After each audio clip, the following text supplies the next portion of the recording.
Okay, this is going to be chapter 26 of the Reappearance of Rachel Price. Please make sure that if you're liking this series to comment and subscribe down below. It really helps me out so much more than you will ever know.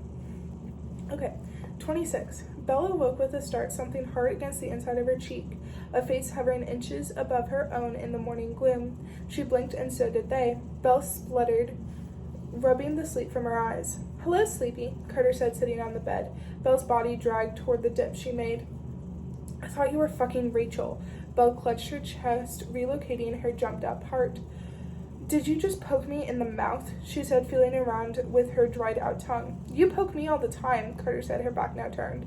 "Not in the mouth while you're sleeping, you freak." Belle kicked her, cushioned through the comforter. I think maybe I've been a bad influence on you. I said your name twice and you didn't wake up, so I had to resort to drastic measures."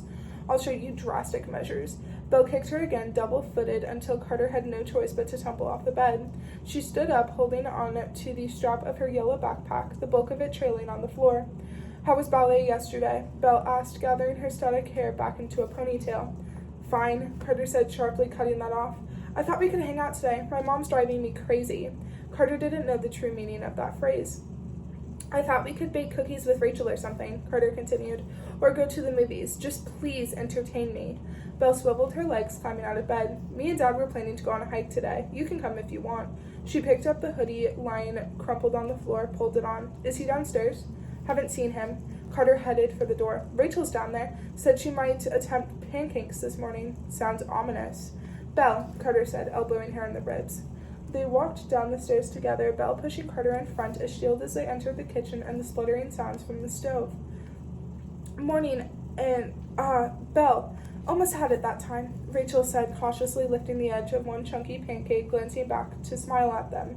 Rachel looked tired, darker circles under her eyes, like that lock on her door had done her no good and she still wasn't sleeping. "Morning," Belle cracked the bones in her neck. She, on the other hand, had slept too hard.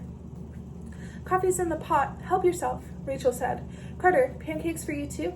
"Yes, please, Rachel." Carter grinned, sitting at the table. Her smile faltered. If that's okay." "Of course it's okay. You can even have the first batch." Rachel slid the pancakes onto a waiting plate. "Where's Dad?" Belle asked, pouring coffee into her favorite mug, playing with the yellow B. B for Belle, not A for Anna. "Haven't seen him." Rachel turned back to the pan, pouring more mixture. "Is he in the house?" "Don't think so." Belle didn't trust her answer. "Dad?" she shouted, wandering away to the bottom of the stairs. "Dad?" she called up. Nothing. Not here. Belle returned to the kitchen, Rachel handing her a plate with a stack of 3 pancakes, chocolate chip. Maybe he'd gone to get sandwiches for their hike. Maybe he'd gone to get sandwiches for their hike. Belle sat down, pulled her phone out of her hoodie pocket. "No text from Dad, just one from Ash. Let me know if you want to do anything today." She shouldn't have given him her number. That was a mistake. Dad was right. The film crew couldn't be trusted. She took one bite, the batter turning into a thick paste in her dried-out mouth. She swallowed and stood up again, chair screeching against the tiles. "Where are you?"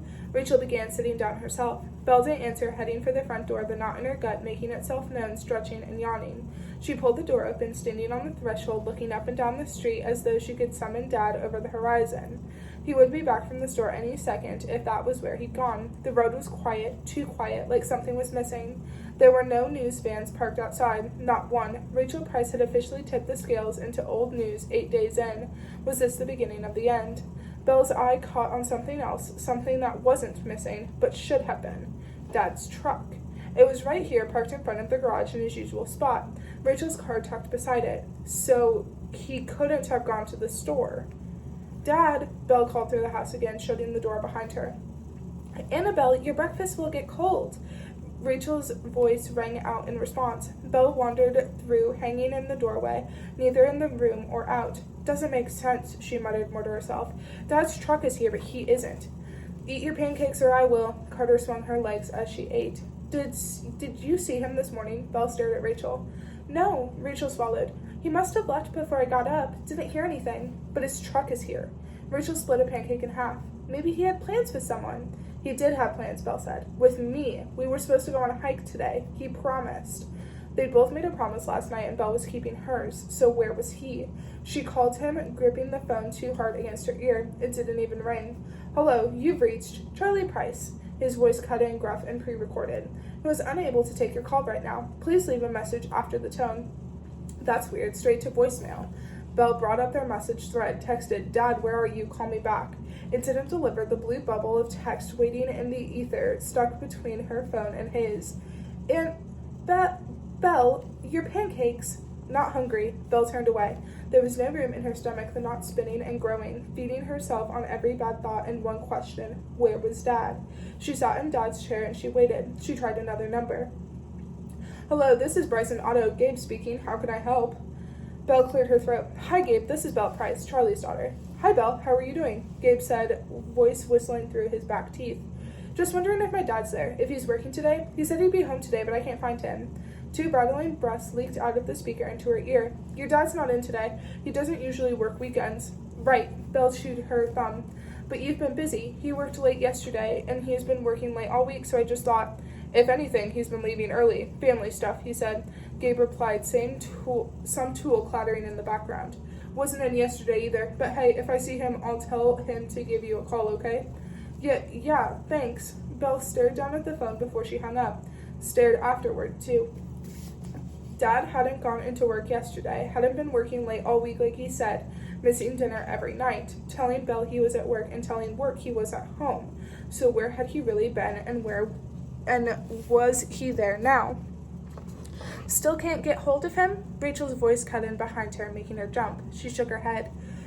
Well, we can go on a hike, you, me, and Carter, Rachel said. If that's what you wanted to do today, we could do the Mascot Mine Trail.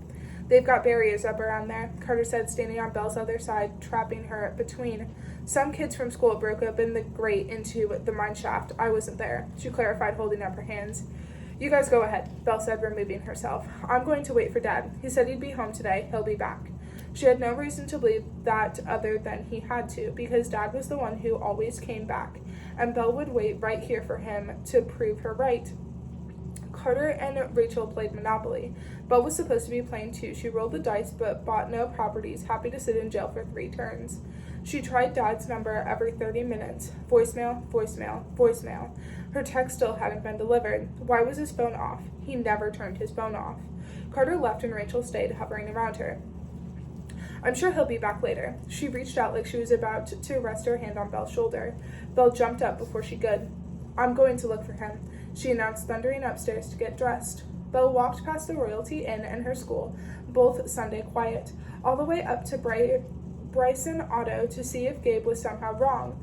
There was someone else working there too, tinkering beneath a red cart, a set of legs and boots. Dad? The man rolled out. It wasn't him. Sorry. She stood outside, called Jeff.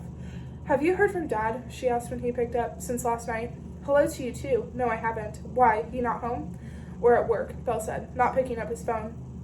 I'm sure he's fine. Stop worrying, he said, which was pretty perceptive for Uncle Jeff because Belle was worried now, heart nudging up her throat on a fast track toward panic. Where was he? Where was he? She tried every bar and coffee house in Gorham, tried them a second time. You again. You're underage. Get out. Sent another text, called him again, body betraying her, soothing itself at the sound of his recorded voice. Charlie Price. Fucking idiot. That wasn't the real him, riling her heart up again. Dialed the landline at Grandpa's house, asked Jordan if he'd seen him. Not since Friday night, sorry. What was Belle going to do? She headed back toward home just in case they'd missed each other, coming and going. Ramsey was on the street outside the hotel when she passed, zipping up his jacket. Hey, a smile split his face, familiar and over-friendly. What a coincidence. Do you have a sec? No, she didn't. Sorry, can't. She barreled past. I'm looking for Dad. Why? Ramsey's voice floated above her. He disappeared? Said like a joke, but it doubled Belle over, giving shape to her worst nightmare. No, she called back. He'll be at home. He wasn't at home. She waited another hour, then 2, giving Rachel one-word answers, watching the front door, willing it to open. He'll be back for dinner, I'm sure, Rachel said, eyes fixed on Belle's hands, jangling in her lap, pressing against the knot in her stomach. Do you like salmon? At 7, Belle wanted to check Dad's room. The bed was unmade. That wasn't unusual. Dad often left the sheets in a bundle, telltale signs of where he climbed out. Belle traced her fingers along his pillow as though she could get some sense of him through the fabric, where he'd gone after he got out of bed this morning, what was in his head. To his closet next. She studied the hangers. Some were empty, swinging when she ran her hand past, but those sweaters and shirts were probably just in the laundry basket. Something else was gone too. The khaki canvas bag Dad packed whenever they went on a weekend away. The bag was gone, wasn't in its usual place on the floor of the closet. Wasn't in any unusual places either. It wasn't here. Fuck. The knot outgrew Belle's stomach, looking for other soft places to make its home. Where was the bag? Dad couldn't have packed a bag because that sounded like someone who wanted to leave, and Dad wouldn't do that. Dad didn't leave. Found anything? Rachel asked at the bottom of the stairs.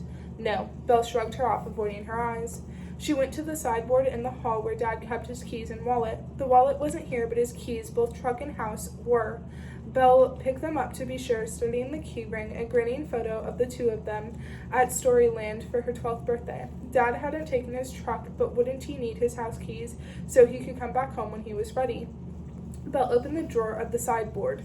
Papers and bills. She dug her hand to the back corner where they kept their passports. There was only one here. She checked, patting her hand around the rest of the drawer. She pulled the passport out, flicked to the photo page. Annabelle Price and her own stony face staring back. Where was Dad's passport? It should have been here, right with hers. No, no, no. The knot twisted, pulling its deep buried strings. Belle's fingers twitching with it. Her heart had bulleted through panic, kicking harder and harder. Something was wrong. Something was really, really wrong. You ready for dinner? No, because she was waiting for Dad. He didn't have his keys, so he'd need someone to let him in. Belle would wait right here by the front door to be that someone. She watched the darkening street out the window, face between the slats of the shades, eyes flickering to any sign of movement. A woman walking a dog with a green LED collar, a kid on a scooter, an older kid chasing after him, a man hurrying past, pulling at the peak of his baseball cap. Belle checked the clock on her phone. He would be back by 9 for dinner, with an easy smile and an even easier explanation of where he'd been, why his phone was off. 9 was the deadline. He had to be back by then. But that ticked by too. Do you want me to heat this up for you, Anna? Sorry. Belle, you should come sit down. Belle waited until 9:59 p.m. Then she unlocked her phone, called a different number, the one for Police Chief Dave Winter. The sound chimed through Belle, echoing in her empty chest, a click when he answered. Hi, it's Belle, Annabelle Price. My dad is missing.